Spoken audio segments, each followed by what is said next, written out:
swinging. Can you just talk about the persistence of you and the team with that final game-winning drive down the field, you recovering the fumble, and then also what the fourth down play was to Colbert? Can you just kind of walk us through all that? Yeah, I mean, we just wanted a chance. Just give us a chance on that 2-minute drive. I personally was pissed about the 2-minute drive before half, obviously, right? Throwing an interception there when we can get points, easily 3, if not a touchdown. 2 minutes, something I love, so just being able to get back in it, down 4, knowing we needed a touchdown. We practiced that a lot, I'd say as much as probably, if not more than any team in the league. So we're all very comfortable in that situation with the plays being called. And then, getting it down there pretty quick, and then having some opportunities, to strike in the end zone. And whether it was my run on the first one, getting it to the half-yard line, or as you said, Rico trying to go over the top. For me, they always stress, follow the ball, right? And more than ever, right, that's the reason why. So just examples of things in practice coming up over and over again. And then the play we ran is one of our most comfortable plays. That and, honestly, the play before that, throwing it to Tolbert low. It's a miss on my part. Was halfway in between running it up the middle and throwing it, trying to throw it low before the safety came back, and just wanted one more op at it. And luckily we had the fourth down, and it was special to get it back to Tolbert. He did a great job of coming across the field, getting open. Offensive line did a great job on that play, allowing me to stay in the pocket. And as you said, just the persistence and resilience of the team just really showed in there, showed on that drive. Clarence Hill, I'll say that two things. Was there any doubt on your mind in the last drive that y'all were running for? Not at all. Just look at the whole game. When we weren't scoring or we weren't doing what we needed to do, it was on us. It was on me. Whether it be fumbling on the sack early in the game in field goal range in the red zone, whether it be throwing the interception right before half, and then again when we're up 3, getting the penalty backing us up, and then that interception. Other than those, we were able to move the ball and do what we wanted. Yeah, there was never a doubt in my mind. I don't think it was a doubt in anybody in that huddle. No, there wasn't, and on the sideline. And we were just able to, even as I said, getting down there, not converting, whether it be the run I had, Rico trying to go over the top, or the throw right there on the third down. Coach always says if we have time or downs, we give ourselves a chance, and we're able to capitalize on it. Secondly, Mike McCarthy said the first game ball we ever got. He was talking about you guys and the celebration locker room, what it meant to get him a win. Yeah, it was huge. Obviously, it's a guy. Y'all know how I feel about him, love him. Great head coach. Is very, very proud to be from Pittsburgh. Greenfield at that. And you hear it anytime anything comes up with references from this place. That's why I had to go on a little tour last night, see some of the stomping grounds that he's talked about to paint that picture in my head, which was really special. Got to stop by his parents' house, spend some time with him and them. And then, it was just important for us to come out and obviously get this win, another one on the road, go 3-2. It meant a lot just to be able to deliver him a game ball, not knowing that was his first, but then doing that. And, it's a game, even with this the delays. I was saying it before the game started, we're not going to forget this one regardless, right? With the delays, with everything that happens, one of those games, I don't care how long you play, you'll never forget it. And so I just kept saying, let's make it one to remember. And I think we did that. And all the ups, the downs, the ebbs and flows, a lot of things that Mike preaches on, 2 minutes, and for us to just stay resilient, win the game in 2 minutes here in his hometown. He deserves it. Dak Prescott with ESPN. This is your 23rd game-winning drive, fourth quarter tie, and all that stuff. What do you say to yourself when you go on the field in these situations? And were you more upset about the picks and the fumble at that point, and you're thinking, okay, here's a redemption, or is that past? Yeah, no, that's thank God for the opportunity. I love being in there. As I said, we practice it a lot. And you're pissed at yourself, like you said, for the turnovers, for the interceptions. But when I realize I have the ball down 4 with an opportunity to score with enough time, plenty of time, that's all I can ask for. And that's why I say you just thank God for those opportunities, putting me in that, and just allowing me, the training, everything that we put into this, the team, the offense, staying neutral, staying resilient, and just being comfortable in that situation. You're just thankful you're in that, especially when you've had a game with turnovers that I still got an opportunity, and we can go win this game. What does it say about this team? You win without the guys who couldn't play tonight, and then you lose guys in the game and you still lead with a win. Yeah, I mean, as I said, resilient.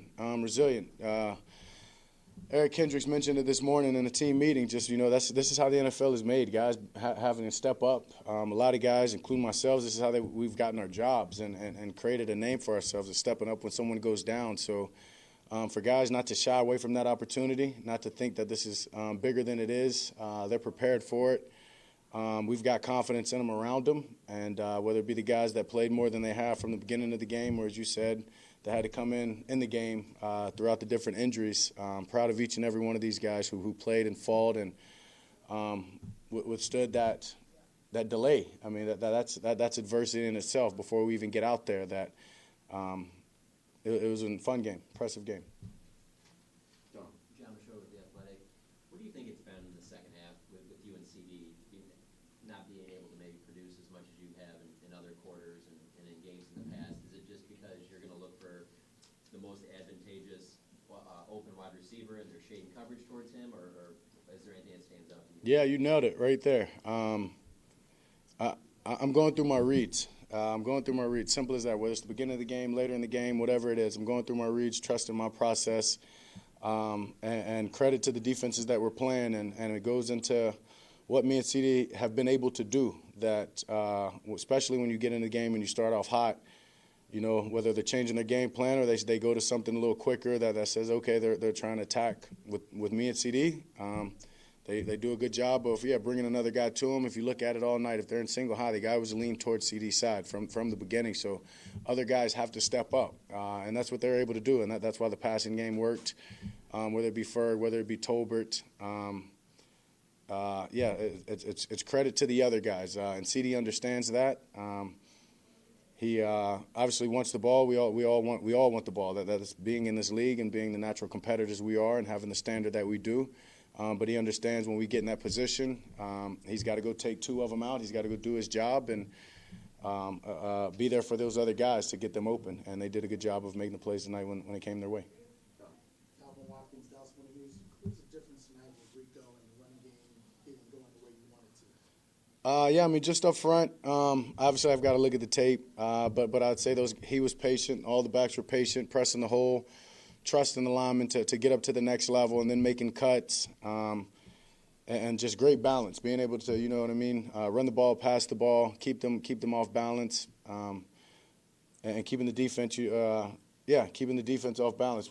Just in kind of some of our passing formations, being able to run the ball, whether it was a big third down run, whether it was the fourth down to Zeke. I just think everybody, stepped up when they had to, and that's what it takes. And still plenty areas to get better, but it's good to be able to do that with the win. This is one of those things where you saw Tolbert, like a lot of people who don't see him in practice, like this is what we know that he could do, like the game he had tonight. Yeah, for sure. There's no doubt in my mind he'd have a game like this, especially if we're going to throw it as many times as we did. It's a great defense. Coach Tomlin over there ran a tight ship for a long time with one of the best defenses in the league throughout his time, and understanding that they're not going to let one guy beat you, and that's kind of the point of the defense, shading to him, leaning toward him, and then giving more opportunity for Tolbert to step up, and he did exactly that. But as you said, that's what I've seen from him. Going back to training camp, the timing routes go way back into the off season, the time that we spent together. Just excited for him of making the most of his opportunity and being able to capitalize it right there with a game-winning touchdown. Versatility. You take into context all of Tolbert's career here and the ups and the downs, and then having to step in for Brandon these next few weeks. How proud are you of him? Super proud. As you said, the ups and the downs. I mean, it was just down early in his career, and that's because the guy had high standards for himself. We did as well. We do, and he just didn't quite start out the way he wanted to. But I think that's a great story for a lot of guys in this league to understand, just because it doesn't start the way you want to, that you're in control. You can rebound from that.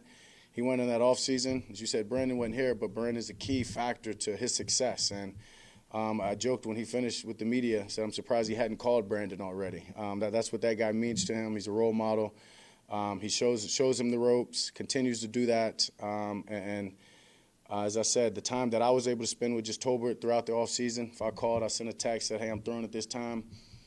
He was one of the main guys that was always there. And so, as I said, just being able to play more tonight, step in, take advantage of an opportunity.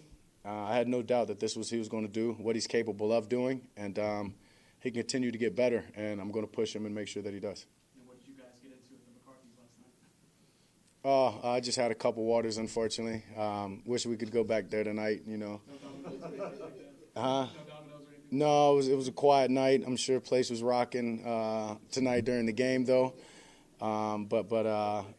It was cool. It was cool just to see the place. As I said, I've heard so many memories about. Me and the quarterbacks went there. Just something I won't forget. Saw this at the Athletic, Dak, staying on Tolbert. You've talked a lot about his throwing sessions and the playbook that he has and all that stuff. When you think about his journey, what is this? Is there a personal story or anything that kind of comes to mind for you with the way that he got here? I mean, I just think about the way that he responded from his rookie year, right? Guy that was drafted in the 3rd round, you know, he wanted to come coming from South Alabama where he was the guy, getting probably 10-plus targets, receptions a game, to, you know, coming in and not the big fish anymore, you know, and that was a little tough for him to get and understand, but we also threw everything at him, you know, and you don't always throw that at many guys, and we knew that he would be able to take it all in and learn it. And, you know, it wasn't the best first year, the first year that he wanted, but the way that he approached that offseason, his resiliency, confidence in himself to be able to respond and understanding that as much as anything, it wasn't a lack of ability. It was maybe the mindset that he was in, and to flip that and just continue to grow. As I told him in this offseason, I expect him to make the same jump that he did from year 1 to year 2 into this year, and I think tonight was a testament of that. And as I said, I'm going to keep pushing him to get better. Not going to put a ceiling on what that guy can do, what our relationship can be, how important he can be to this offense. Just going to continue to push him, and I know he's going to push himself, and excited for us just to continue to grow and him help this team win. Rick O'Donnell getting to be the bell cow. Just what does a good running game do for the entire offense in general? Yeah, everything. Proud of that guy as well. You know, whether it be me getting out of the pocket and throwing him one in the end zone for a touchdown, or him just running hard all night long, following his blocks, trusting it. Super proud of him. Guy that puts a lot of work into it. All those backs do. And tonight was just his night, and he'll continue to build off of that. Dak Prescott, CowboysCowboys.com. Stat line won't floor anyone, but anyone who watches the game or watches the film, they'll see Lil Mike Allstott. Blocking was there, short yardage back, also receiver out of the backfield. Talk about just how he continues to build and his versatility and the value in the offense. Yeah, I mean, I think it starts, as you said, with his versatility. He can do whatever we ask him to do, whether it be lining up out at tight end, lining up in the backfield, running the ball, catching a screen, catching a pass. Just a true football player. You know, there's certain guys that, you know, you just watch them grow and you watch them handle everything that you throw at them at a high level, and you say that's just a football guy. He wants more. He wants more responsibility. He's trying to make the most of everything that he does, and tonight was just another example of that. And as you said, Lil Mike Allstott, I sent him, you know, some clips that were surfacing this week of Mike Allstott, and so his new nickname for me is H-Train. So just excited for him just to continue to grow as well. Yeah. Last one. What'd you do during the delay? Take a nap, stretch, eat? What'd you do? Didn't take a nap. I mean, I ate a little waffle, one of those little, you know, protein waffles. Other than that, you know, just kept some heat on my back, on my legs. Just tried to stay warm for the most part. You know, just did some little ball drills with the football. But other than that, I mean, just ready, just trying to keep the guys in the mindset of, you know, whenever this thing happens. I didn't know when it was going to happen, right? Would we wait an hour and a half, I guess you can say? I mean, it was kind of a light. It was guys had a good mood about themselves, and now we're ready to get home before lunch. So, see you.